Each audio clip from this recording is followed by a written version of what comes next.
All right, what's happening now, Michael? So for this Tip Tuesday, we're going to be talking about caring for your plant mail when you receive it. So here, this is exciting. I don't know about you, but I mean, yes, we grow them and sell them, but when I still buy plants to expand my private collection, I still get pretty excited. So I hope you do too. Too excited. So I hope it's going to be wrapped a bit better than this. I've just kind of picked a couple Oh, of you plants. literally just put plants in the... Michael, this is not a proper indication of how we sell our plants. No, it's not, trust me. So we wrap it with lots of care and love. Yeah, and we put a lot of filling in there so they don't move when they're in the mail. So, and they're definitely not wet like this. So, oh dear. What you're some varieties you'll find will suffer a little bit more from being bare rooted than others. So they'll look a little bit soft in the leaf or a little bit wrinkly. A great idea to do is to pop them in a small dish of water or a large one. Obviously fill the water up a little bit more than this, but leaving there for a day or two, it definitely plumps them up a bit and gets them back to full health. So I like to do this if I've got some plants that are on a little bit of a sad side, put them in there, and not long after they usually perk up really well.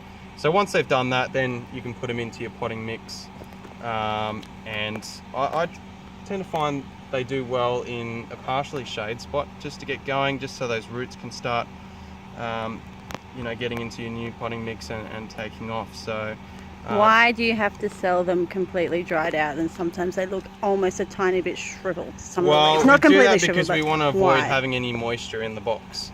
So if there's moisture in the box, it's going to get a little bit humid in there, and you've got a high chance of opening it up and your plant falling to bits because it may have rotted. So don't freak out if your plant looks a little bit dehydrated. Okay. We've actually done it on purpose. Yeah, it's all okay. So give that a go. It does work really well. Like this one was actually wrinkly 2 days ago. Actually a day. I've had it in there for a day of water, and look, it's beautiful. So that's your Echeveria lilac spoons there, and it's looking fantastic. So that's one way of doing it there. And yeah, put them in a partial shade spot once you've potted them up. Try to avoid, I mean, they're going to be wet when they go in if you're soaking them like this, but avoid trying to give them a good soak for a few days, even up to a week.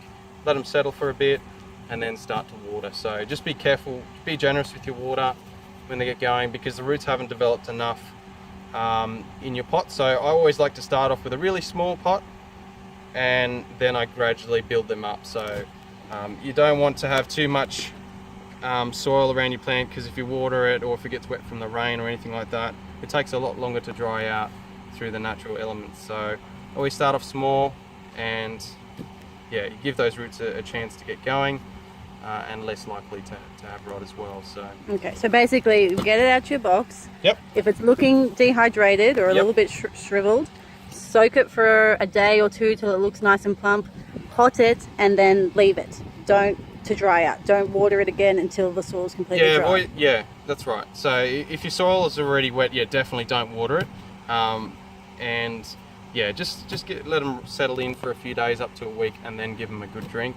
And then avoid it until the potting mix has completely dried again before the next water. So stick them in a partial shade spot, and then as they start to really take off, you'll notice that when they start growing, then start increasing the light to them, harden them off until they take into your full sun spot if that's where you want to put them. So give that a go. Hope that helps. Any questions, again, please feel free to ask, and I'll do my best to get back to them as soon as possible. So thank you.